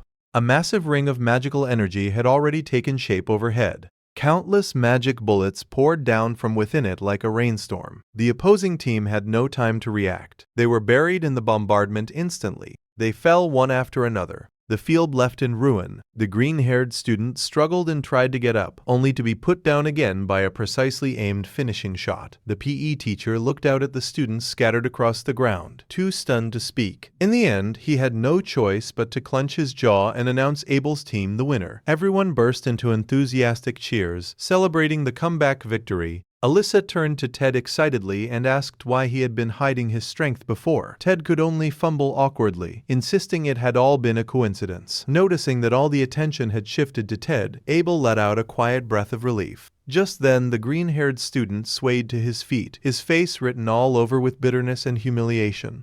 Abel looked at him coldly and told him he didn't know how hard the internal students had worked, but what he could say with certainty was that Ted had earned his place here purely through his own ability, built from countless days and nights of studying and training. Green-haired student heard him out, then slumped to the ground without another word. Then a friendly hand appeared in front of him. Ted crouched down and invited him again to come eat buns together sometime. Abel shook his head. He still hadn't given up on selling his buns. The green-haired student sat there with his head down, clearly going through something internally. Finally, he just let out a cool, dismissive scoff and turned to help his teammate up instead. Alyssa was unimpressed, thinking he had some nerve being so ungrateful, but Ted laughed it off optimistically, saying it was still progress. After all, this time the guy hadn't slapped his hand away. He reaffirmed his goal of making 100 friends with fresh conviction. Abel watched the whole scene, a faint smile quietly finding its way to his lips. As dusk fell, Headmaster Ma walked alone through a dim corridor. He moved toward a concealed door and opened it silently with magic. Behind it was teacher Emma Sen's cramped and cluttered underground workshop. Emma Sen was staring intently at a screen. On it, the footage of that afternoon's match played on repeat. Emma Sen told the headmaster that it had been captured by a scout drone of his own design. The footage replayed the moment Ted cast his magic, the instant the magic bullets came raining from above. Emma Sen watched closely, his expression gradually shifting to one of surprise. He pointed out excitedly that it was an exceptionally brilliant piece of disguise magic. Abel had been silently mouthing something at the time. Emma Sen's eyes blazed with obsession. He was going to find out exactly who Abel was. The day of the outing arrived before long. Abel remembered Alyssa's invitation. As he came down from the dormitory, the person on duty gave him a slight pause. Lilith was standing there, a gentle smile on her face. She assumed he was heading to the library as usual, but Abel held out the completed leave form.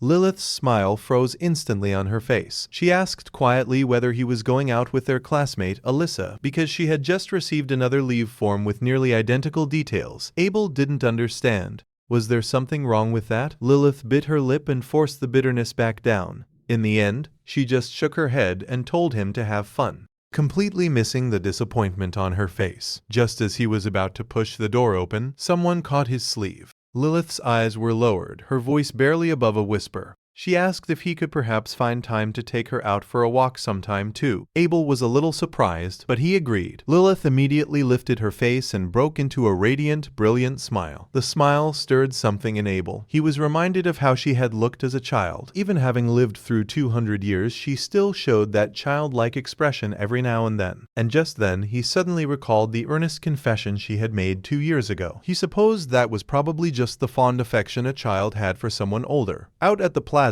Alyssa had already been waiting for some time. Abel apologized for being late, which seemed to catch her off guard. She laughed and teased him, saying she hadn't expected him to know how to say sorry. Then she declared with full confidence that today she was going to take him through every corner of the royal capital. Their first stop was a towering memorial clock tower. Abel was completely captivated by the intricate interlocking gears. Alyssa, meanwhile, leaned against the window and called out to him excitedly to look at the view. Under the clear sky, the line of sight stretched all the way out to the distant horizon of the sea. Abel's gaze was caught by a moving black dot on the water. The ship's stern was trailing a long plume of dark smoke. Alyssa explained that it was a steamship. Didn't he even know what that was? Abel thought back to what he had read in the books. A wave of genuine curiosity washed over him. Alyssa watched him as he gazed out in concentration, and something quietly took root in the depths of her heart. After that, they listened to a new style of music and watched a romantic film. Abel quietly took in the kind of aliveness that no book could capture. As they passed through a lively street, a shop with a dazzling sign caught his eye. Alyssa explained it was what they called an amusement hall, a place for entertainment. Usually, it was somewhere idle people went to burn through their money and time. To her surprise, Abel was immediately interested. His eyes lit up as he said he wanted to go in and have a look. Alyssa was caught off guard but agreed to go along anyway. Unknown to them, MSN's surveillance drone was following their every move. The two stepped inside, immediately swallowed by a wave of noise and crowds. The bizarre and colorful attractions left Abel feeling both foreign and fascinated. Then an unpleasant voice suddenly came from behind them, followed by a skeletal hand landing on Alyssa's shoulder. Skeleton lurched forward and Alyssa let out a startled shriek. On pure instinct, she spun around and grabbed Abel. Pulling him into a tight hold, Abel reassured her it was just a magic prop. Alyssa came to her senses, mortified, and quickly pulled away from him. The skeleton cheerfully pointed them toward the attractions area. The moment the two stepped inside, Alyssa's eyes lit up immediately. Right there was her favorite series of monster claw machines. She excitedly explained that the plushies were made to look like magical beasts. Abel looked at the figures and found them oddly familiar. Quite a few of them looked exactly like monsters he had once fought himself. Alyssa pointed to her favorite, Gemus. Not exactly what one would call an adorable magical beast, but it looked incredibly powerful and had to be a formidable fighter. Abel nodded in unconscious agreement. Gemus was indeed powerful. It could turn anything and everything to stone. It had taken wind magic and great effort to bring it down back in the day. Alyssa threw a questioning glance his way, and his chest tightened. He realized in that instant that he had let something slip. He scrambled quickly for a way to explain it away, but then Alyssa suddenly laughed and said what a strange joke that was. He went along with it and let that be his cover, but Alyssa grew unexpectedly self-conscious, asking whether he found her odd. All the other girls liked cute things. She was the only one who liked something fierce. Abel shook his head and said sincerely that it suited her perfectly. He thought inner qualities mattered more than outward appearances. That stopped Alyssa in her tracks, and a quiet warmth settled into her chest. She said brightly that she liked Gemus even more now. Abel asked if she wanted the plushie. Alyssa fidgeted a little, admitting she did but complaining about how tiny the claw was. Abel quietly put his magic to work analyzing the machine's mechanics. He found that the grip strength had been set to the absolute minimum and the controls deliberately made sluggish. He laughed coldly inside. A setup this crooked was exactly what he needed. He dropped in a coin, ready to turn the impossible into the inevitable. Magic settled silently onto the mechanical claw, strengthening its grip. The claw descended steadily and locked firmly around the Gemmy's plushie. Alyssa held her breath, watching the figure be lifted securely into the air, and then it dropped cleanly into the slot. Abel Abel's second encounter with Gemmis ended in victory once again. He took out the plushie and held it out to Alyssa. Alyssa's cheeks flushed a visible shade of red. She took the plushie and instinctively held it up to hide her burning face. She promised she would take very good care of it. That flustered expression was not lost on Abel at all. They walked into a dessert cafe afterward. Alyssa closed her eyes in contentment, praising the waffles out loud. It was Abel's first time trying one. Alyssa's eyes drifted to his portion, and she asked if she could have a bite. Abel agreed. He cut off a piece and offered it over, but Alyssa simply ate it right off his fork without a second thought. She gave a thoughtful assessment of the waffle's flavor. Abel began eating his own portion. The taste really was quite good. Then he remarked that he was a little surprised. He had expected her to mind the indirect contact. Alyssa froze, and her face turned red at an alarming speed. Abel realized only then that she hadn't even registered it at the time. He apologized for saying something unnecessary. Alyssa composed herself as best she could and insisted stiffly that it was nothing worth making a fuss about. Seeing her embarrassment, Abel dropped the subject. He turned to look out the window instead and noticed something distinct about the atmosphere of the street. Alyssa agreed that the vintage aesthetic here had a particular charm, but Abel said quietly that the scenery made him feel something closer to nostalgia. That stopped Alyssa cold. She pointed out that finding something charmingly retro and personally feeling nostalgic were completely different things. Abel was suddenly at a loss for words, realizing he had let something slip again. Alyssa looked directly at him and asked the question she had held inside for a long time. Just who exactly was he? Question sent Abel into silence. He had no intention of telling anyone about his secret of reincarnation. All he wanted was to live a peaceful school life. Just at that moment, a glint in the not-so-far distance stung his eyes. It was a surveillance magic tool pointed directly at them. He decided to deal with the annoyance first, and cut the questioning short. Alyssa watched him, puzzled. The next instant, Abel's face drew close to hers with startling speed, close enough that she could feel his breath. Her heart lurched into a sprint, but Abel's target was the sky behind her. A silent fireball launched and shattered the surveillance device. The explosion made Alyssa snap her head around, and then she suddenly understood. He asked her what she'd been about to say. She lowered her head and said quietly to forget it, and apologized for prying into his private matters, her expression unable to hide the sting. Though avoiding further questioning was a good thing, Abel still felt unsettled. Alyssa bit her lower lip, a wave of bittersweet feelings surging through her. She didn't want to see that look in his eyes again, the one that deliberately closed off and shut her out. And in that moment, it became undeniably clear to her. She was afraid she had actually genuinely fallen for Abel. At dusk, the two arrived back at the academy gates together, but Abel sensed that the surveillance had not stopped. He was growing tired of it and decided to handle the tale on his own terms. He made up an excuse and sent Alyssa ahead. Alyssa nodded, said her goodbyes, and walked on. Abel turned and headed down a deserted alley. He stopped deep within it and clearly sensed two hidden presences. He told whoever was hiding in the shadows to come out. Now, a female mage materialized from the darkness. Abel noticed her gray eyes immediately. It was a technique that used earth element magic to blend into one's surroundings. Her revealing clothing was likely meant to increase the precision of her magic. At that moment, another voice came from the rooftop above. A male mage dropped down, expressing surprise that such a young boy had managed to detect them. The female mage let slip that it was no wonder, considering he was acquainted with that person. Abel latched on to it immediately and pressed her on who had commissioned them. The male mage quickly scolded his partner for always saying more than she should. He turned around and declared firmly that he would not reveal the client under any circumstances. That was all Abel needed to feel genuinely engaged. Only an opponent of this caliber was worth taking seriously. At that same moment, Professor Emerson was making his way alone through the academy's corridors. A familiar loneliness clung to him like a shadow, as it always did. No one argues with insects, and no one goes stargazing with apes. There had never been a single person in the world who could discuss magic with him as an equal. Staggering talent he had shown from childhood, inventing magic tools on his own at an early age, had brought him not understanding but a profound and unbridgeable isolation. Others flattered him to his face, calling him a genius. But behind his back came envy and ridicule. Overwhelming ability had given birth to a loneliness with no bottom. When he first entered the academy, he had tried to fit in, but he quickly came to understand that accommodating mediocrity was a senseless retreat. A diamond can only be polished by another diamond or something harder. Without a worthy opponent, even a genius cannot truly grow. There had been times when he felt so suffocated he could barely find a reason to go on, until Abel appeared like a light cutting through the dark. Observing and testing this young man's abilities had reawakened his excitement. To that end, he had not hesitated to call upon the resources of the Magic Society Kronos.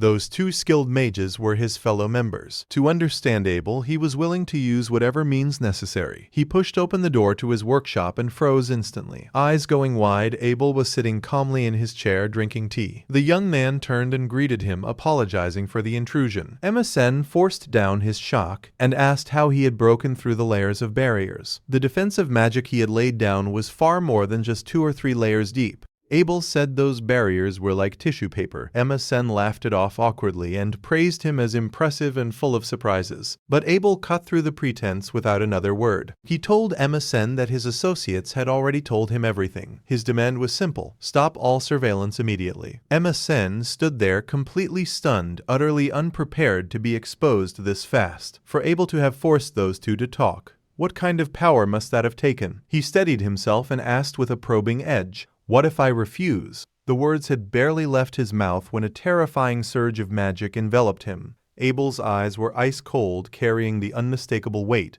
of a death threat. MSN was paralyzed by the sheer force of that presence. His body wouldn't stop shaking, but buried beneath the fear was a different feeling altogether. Something like fascination. He gave in at last, saying he would accept every demand. Abel slowly withdrew that suffocating energy. MSN exhaled in relief, but his curiosity got the better of him. He asked why he was even staying at this academy. There should be nothing here worth learning anymore. Abel said he simply wanted a quiet, uneventful school life. Nothing more than that. MSN's eyes cooled, and he said that was far too much of a joke. He lowered his voice and spoke of what he saw as the destiny of a genius. With power like that, changing the world as he pleased was within reach. Even ruling over ordinary people was no fantasy. Abel's brow furrowed, and his revulsion was plain on his face. He brushed past him without ceremony, said flatly he had no interest in any of that, and walked out without looking back. MSN slumped against the desk, his heart still hammering wildly. He had encountered many brilliant people, but he had never felt a killing intent like that. A smile of excitement curved the corner of his mouth. He was certain that Abel's existence would push him to an entirely new level. The night grew deeper. Alyssa came to find Abel with the plushie in her arms. She learned from Ted that he wasn't in and stayed to wait on her own at the foot of the dormitory building. She wanted to give him the plushie and say thank you in person. As she gently stroked the figure, a familiar voice drifted over from the direction of the trees. Abel's tone was impatient, asking why she had come at this hour. A woman's voice offered a soft apology. Alyssa slipped behind cover to watch. When she saw who it was, she was stunned. The person speaking with Abel was teacher Lilith. Lilith spoke softly of how much she had missed him. Abel reminded her that she should avoid drawing unnecessary attention to herself. He turned to leave, telling her to save whatever she had to say for after class. What happened next nearly stopped Alyssa's breath. Lilith rose on her tiptoes and pressed a gentle kiss to his forehead. Lilith's cheeks were flushed, and Abel just sighed with exasperated resignation, saying she hadn't changed one bit from when she was small. Alyssa shrank back into the shadows. What on earth was going on?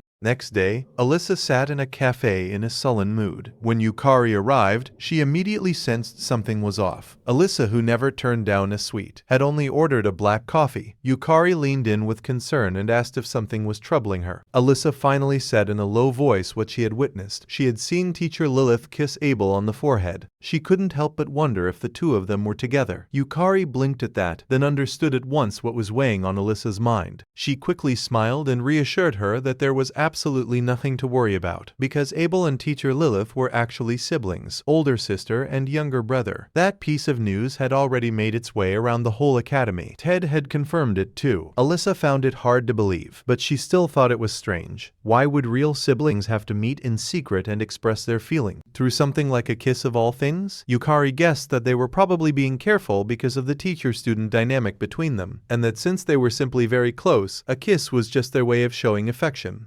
Alyssa thought it over and decided that made sense. The cloud over her heart lifted in an instant, and her appetite came roaring back. She was going to order the biggest slice of cake on the menu. Yukari watched her spring back to life and couldn't help but laugh. At the same time, Abel was alone in the underground training room, running. He had already been running for 2 hours. This was nothing more than his usual daily routine. The training room was empty and quiet on a holiday. It gave him a vague sense of something. Modern mages seemed to have completely neglected physical conditioning. Just then, Ted came hollering into the room, having tracked him down at last.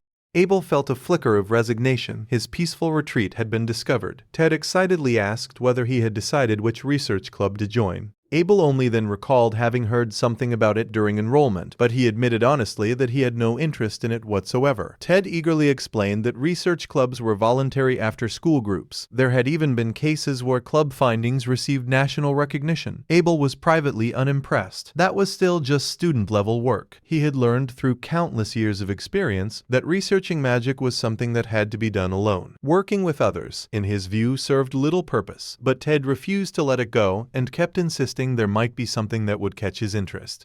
Abel found himself wavering. It was hardly fair to dismiss something as trivial without even seeing it first. And beyond that, Ted's eyes were full of nothing but pure, earnest expectation. In the end, Abel let out a sigh and gave in. Ted burst into a cheer. He brought Abel along to where the clubs were recruiting. The place was buzzing with noise. People kept stopping Ted enthusiastically, hoping he would join their club. Abel observed quietly, noting that the clubs were divided into 2 broad types, magic-based and athletic, but there were simply too many of them to look into each one properly. Just then, a low voice came from behind them. Standing there was a towering figure in full armor. It gave Ted quite a fright. Figure laughed and removed the helmet, explaining it was just competition gear. He then praised Ted's build and invited him to try Armored Ball. The string of technical terms left Ted completely baffled, but Abel beside him understood perfectly. It sounded very much like an ancient sport similar to rugby. Ted turned to invite his master to go have a look with him, but the senior student's expression became awkward as his eyes landed on Abel. He tactfully suggested it would be a little inconvenient for a student with amber eyes to participate. Abel was long accustomed to being treated as someone incapable of wielding magic, which suited him fine. It gave him a natural reason to leave. Just then, the captain of the club came over in his armor. The senior leaned in and quietly explained the situation.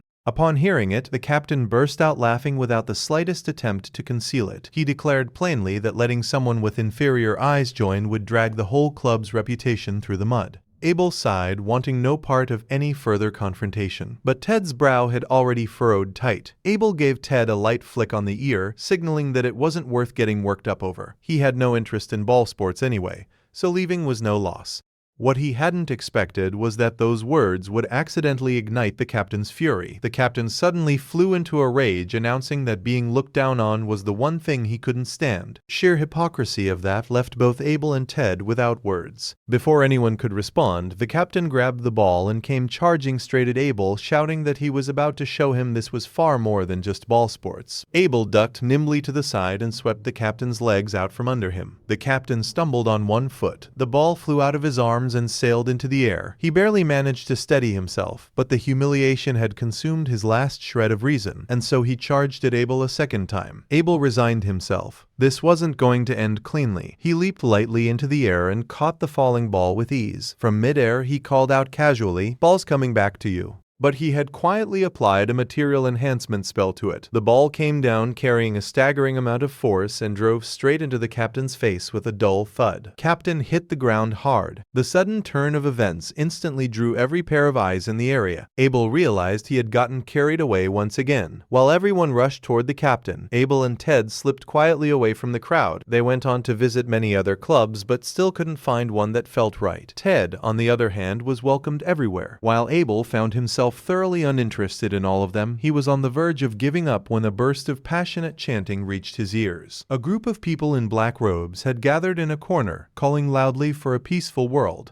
Abel looked more closely. What they wanted to cut from the world was magic itself. He found that baffling. If they were against magic, why come to this academy? Their leader raised a fist and declared that the age of revolution had arrived. Abel looked again and stopped cold. The one leading the group was none other than Boss, whom he hadn't seen in a long time. He had known Boss was at the academy. but never expected to run into him like this. Boss didn't look well, yet his eyes were frightfully sharp. A wave of unease rose within Abel. He called over the green-haired student to ask what was going on. The other student looked at him with surprise, as though he had asked something everyone already knew. He explained it was a radical anti-magic organization. They preached peace on the surface, but had caused no small amount of trouble for society. Seeing that Abel was in the dark, the student's tone slipped back into its usual condescension. He sneered that it figured no research club would want to take in someone with inferior eyes. Abel had no interest in arguing. He turned to leave, but the student called after him, saying he had just the place, the perfect club for someone like him. They stopped in front of a quiet, deserted booth. A blue-eyed girl sat alone under a canopy, reading in silence. Everyone who passed by gave it a wide berth, as though it were off limits. The green-haired student called her the Ice Queen, Noel. She possessed overwhelming ability, yet never spoke with anyone.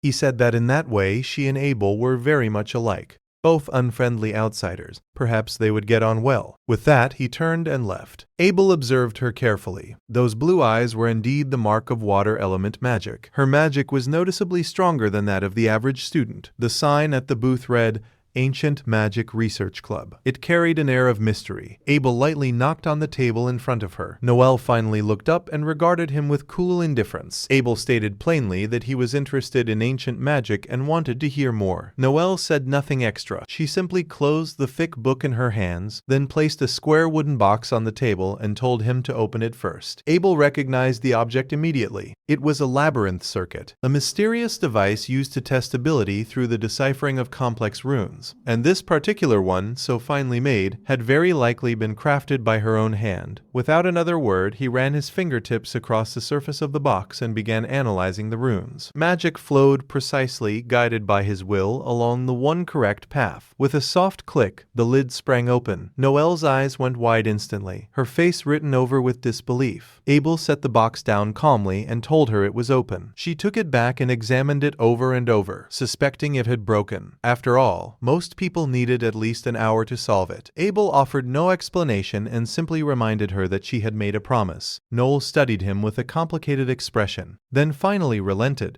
He followed her quiet footsteps as they went inside. A sign on the wall reading "No students beyond this point" stood out prominently. He asked where they were headed. Noel pointed forward, but what lay ahead was nothing more than a cold stone wall. She reached up and took a small pendant from around her neck. It looked like a seal. She pressed it against an inconspicuous golden relief carved into the wall, and then a hidden doorway silently took shape in the stone. Abel stepped through after her. A world swallowed by books opened up before him. Noel announced softly that this was the research club. Abel looked around. Hundreds upon hundreds of volumes. An impressive sight. He asked where the other members were, and received an unexpected answer. Noel told him plainly that she was currently the club's only member. Abel suspected the labyrinth circuit was the reason. He walked toward the shelves and began leafing through at random. All of it was ancient texts, clearly from a great many years ago. He asked which was the oldest volume in the collection. Noel said with quiet regret that many magical texts had been burned during the Great Calamity. Abel fell silent, fragments of history piecing themselves together in his mind. 200 years ago, the sages defeated the Demon King, but the peace was desperately short-lived. Driven by the hunger for territory, humanity plunged almost immediately into a war far longer and more brutal. 100 years of bloodshed, the lives it claimed far exceeded anything the Demon King had ever taken. Exhaustion and suffering turned into a deep hatred of magic. A movement arose with the aim of wiping magic from the world entirely. Countless precious magical tomes were reduced to ash in the flames. And to uncover the secrets of the ancient magic that had once far surpassed what existed today, that was the purpose for which this research club existed. Abel thought that was a remarkable motivation. He knew that in this era, most people could no longer even perceive the decline of magic. To have recognized it and taken action was already something exceptional. Noel was surprised. She asked why he wasn't mocking her the way everyone else did. After all, most people thought magic tools were simply more convenient. Abel understood that frustration deeply. In an environment like this, she had chosen to hold on and pursue ancient magic. She must have endured a great deal of loneliness and the weight of being misunderstood. So, he told her with with complete sincerity that he would never mock her efforts. Those words stirred something quietly within Noelle. She asked for his name in a soft voice, a hint of shyness in her tone, then formally introduced herself and handed him a key to the room. She invited him to come back tomorrow. There was something she wanted to show him. The next evening came quickly. Abel found Ted asleep in the library, knowing he had been run ragged by clubs chasing him for days. He didn't have the heart to wake him. He left alone but was stopped in the corridor by Alyssa. She asked with some nervousness which research club he was thinking of joining. When she learned he still hadn't decided, she gathered her courage and extended an invitation. She admitted that she had always longed to experience riding a flying dragon. A thread of nostalgia stirred within Abel as well. Since reincarnating, he had not yet seen a dragon in this era, so he agreed to go with her and have a look. Alyssa lit up at once, checked with him several times to be sure, then bounced off happily. Abel couldn't help but think she really ought to make more friends. Afterward, he headed for the Ancient Magic Research Club, but at the door he sensed a familiar presence. It was teacher Emma Sen. Abel went straight to the point and asked what he was doing there. Emma Sen smiled and said he was the club's faculty advisor, then quickly added that he only dropped by occasionally. The over-explanation only made Abel more suspicious. Emma Sen turned it around and asked what he was there for. Abel said he had a prior arrangement with someone. Emma Sen raised an eyebrow, his expression carrying a meaningful undertone. He let slip with an air of mystery that Noelle was a genius personally recommended by the headmaster. Within just 1 year she had been granted exemption from all standard classes and was self-studying here because most of the faculty's courses no longer met her needs. With that said, he suggested Abel apply for the same exemption. Abel declined immediately. He reiterated that all he wanted was a quiet, uneventful school life. But Emma Sen's smile suddenly dropped, and he pointed out the contradiction. As long as Abel was in contact with Noelle, quiet and uneventful was never going to happen. Abel argued that he was simply interested in the book collection. Emma Sen pressed further, pointing out the inconsistency in his behavior. If he truly craved calm, why would ancient magic hold any interest for him at all? Emma slowly drew closer, hand reaching out as though to touch Abel's cheek, but in the end, he only clapped him on the shoulder instead. His tone shifted back to its usual lightness, and he turned to leave with a smile. Abel stood there alone with a decidedly strange feeling. He quietly activated his analytical eye. A tiny, magical rune appeared on his shoulder, a listening device. He raised his hand and crushed it without a second's hesitation. Emma Sen, wherever he was, smiled knowingly. Found out as expected. Abel pushed the door open and stepped into the research club. Noelle was reading quietly. When she saw him arrive, she set the book down at once. She said softly that she had been waiting with an oddly direct candor. A faint sense of something passed through Abel. Was that a friendly thing to say? He brought up the arrangement and asked what she had wanted to show him. Noelle lifted a wooden box with careful, deliberate hands. From inside, she drew out an old and damaged ancient book. Abel could see at a glance that it was sealed under layers of powerful runes. Noelle said her family called it the Forbidden Grimoire. Abel recalled what the history books recorded, that this text harbored power capable of shaking the world during the era of the Great Calamity. It had been the spark that ignited conflict more than once. He asked why she was showing him something so dangerous. Noelle said she heard he might want to see it, so she brought it. Abel recognized the immense value of the book and began forming a new suspicion about her lineage. Noelle undid the seals, saying this was a treasure she was showing only to him. Abel leaned in to examine it. The pages were engraved with extraordinarily complex magical formulas. Even in their damaged state, the level of craft was unmistakably high. He turned the pages quickly and found the handwriting strangely familiar too, until he saw the inscription, "To my dear comrade Dodona." He went still. A storm broke loose inside him. He asked if this book was a relic left by one of her ancestors. Noelle nodded and said her ancestor had received it from a mage they deeply respected. She asked if he could understand it. Abel gave a modest answer on the surface. Inside he felt anything but calm, because this book had been written by his own hand. He pointed to the pages and gave her a rough explanation of what was written. As he spoke, he quietly observed her reactions in her face.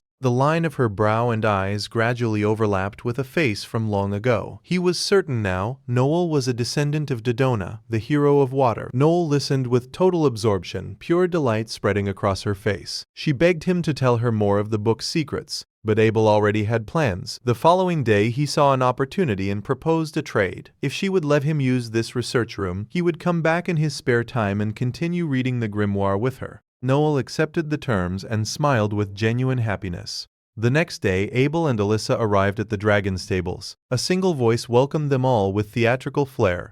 Then, a procession of elegantly groomed, sweet-smelling young men filed in behind it. Everyone froze. This frivolous, idol-like spectacle standing before them, this was apparently the legendary Dragon Riding Research Club. Abel could not connect these people to dragons in any way. Caring for dragons had once been grueling work, demanding extraordinary patience and strength. Alyssa looked apologetic, having had no idea the club would be anything like this. A girl then asked what set this club apart from the one next door. The senior explained cheerfully that this one was far more relaxed, all about having a good time. Abel understood immediately and felt a small flicker of surprise alongside it. In the era he came from, dragons were precious and powerful strategic assets. It seemed that after 200 years the world had truly grown prosperous. The senior announced that they would ride in pairs. Abel sensed immediately that something was off. Every girl in the room was being eagerly surrounded by boys. A headache began to form. Sacred creatures being used as props for flirting. Senior strode directly toward Alyssa and called out her name with warm enthusiasm. Alyssa quickly darted behind Abel, saying she already had a partner. The senior's gaze immediately flicked to Abel, cold and displeased. He pushed his way between the two of them and invited Alyssa to ride with him instead. But Alyssa held on to Abel's arm and insisted she wanted to go with him. Senior smiled and turned her down, saying it was too dangerous to have two beginners on the same dragon. Alyssa was caught in a difficult position, her eyes full of conflicted disappointment. Abel could see how much she wanted to ride. He pushed down his own discomfort. He told her considerately not to worry about him, to go enjoy herself fully. But that show of consideration made Alyssa angry. She turned away, agreed to the senior's invitation with a huff, and stopped looking at him. Abel was left genuinely puzzled, unable to understand how he had managed to upset her. Stepping inside the dragon stables, that strong, familiar smell hit him at once. The senior proudly showed off his prize dragon. Its enormous body was breathtaking. Alyssa gasped in delighted wonder. It was the largest dragon she had ever seen. Abel was quietly impressed as well. Dragon had been raised superbly. In his time, only those at the very top of the nobility could possess a beast of this magnitude. It seemed that after 200 years, humanity's skill in rearing dragons had grown considerably. The senior told Abel that his dragon was in the room at the very back, then led Alyssa away to enjoy their flight through the sky. Alyssa glanced back at him once, before following along. The other visitors gradually made their way out as well. The dragon stables fell quiet, and Abel was the only one left. He walked alone toward the deepest part of the building, ready to meet the dragon assigned to him. Just then, a voice behind him called out with urgency. Person warned him not to go any closer to that room under any circumstances,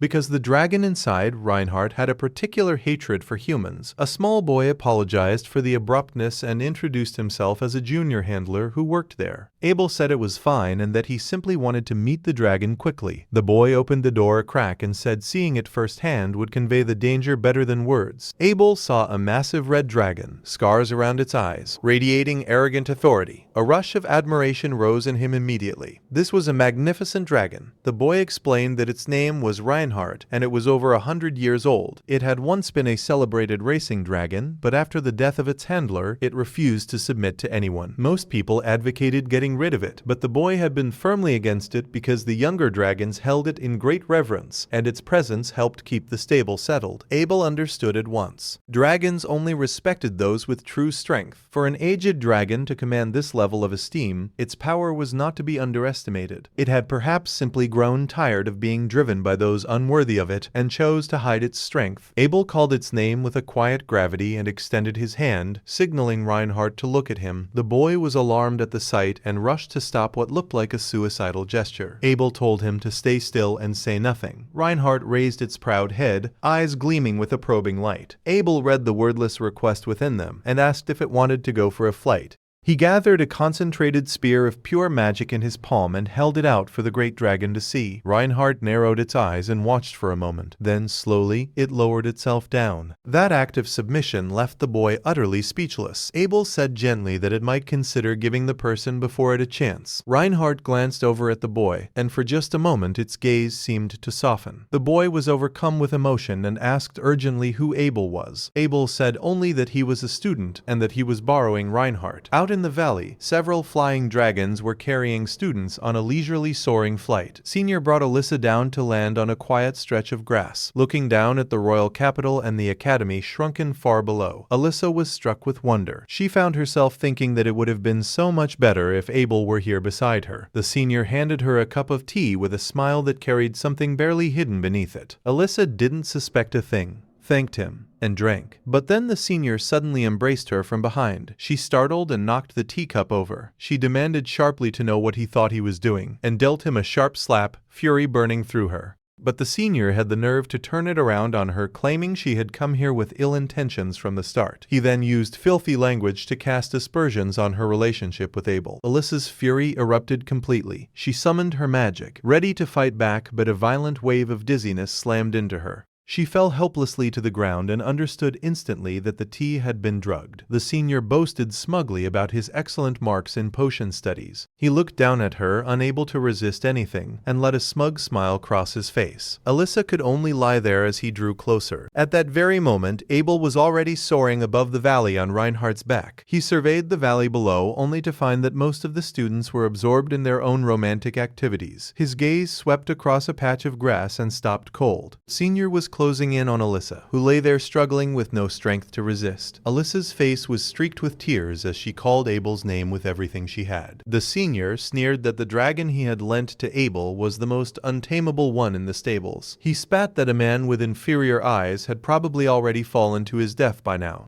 Alyssa screamed at him with every ounce of rage she had left, calling him exactly what he was. The senior told her to use a cuter voice. His hand reached out without hesitation. He threatened her to be a good girl and comply. Fear gripped her completely. She could only cry out Abel's name over and over. At that very moment, a hand seized the senior by the hair. Abel's voice was cold as ice, asking whether this was a violation of academy regulations. Alyssa looked up at him, and the tears she had been holding back, the hurt and the lingering terror, finally broke through. The senior wrenched free in a panic. Abel told him bluntly that what he had done was assault. The senior tried to talk his way out of it. Heart hammering, he pointed at Alyssa, saying she had wanted it too. But Abel defended her without a shadow of doubt. She would never lower herself to someone like him. Those words broke through the darkness like a blade of light, and her tears finally came flooding out. Humiliated and livid, the senior pulled out his magic tool and snarled a stream of curses.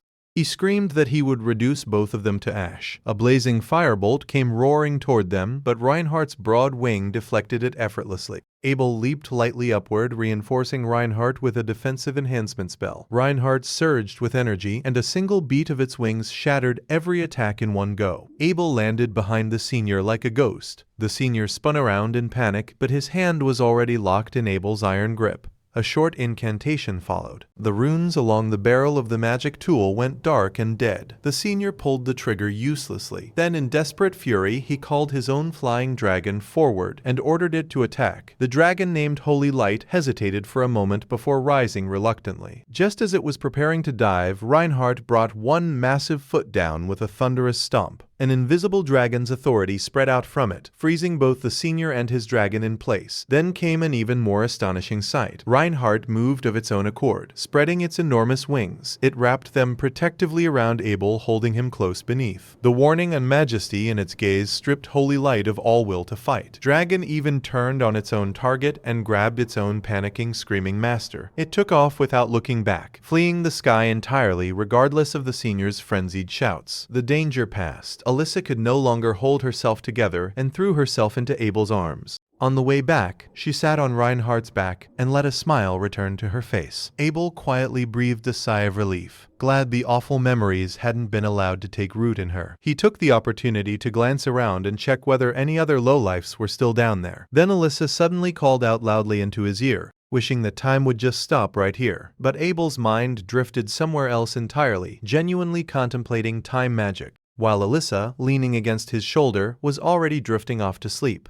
She murmured something without thinking that he was really truly handsome. Abel didn't catch it and asked her to repeat herself, only to be met with her flustered silence.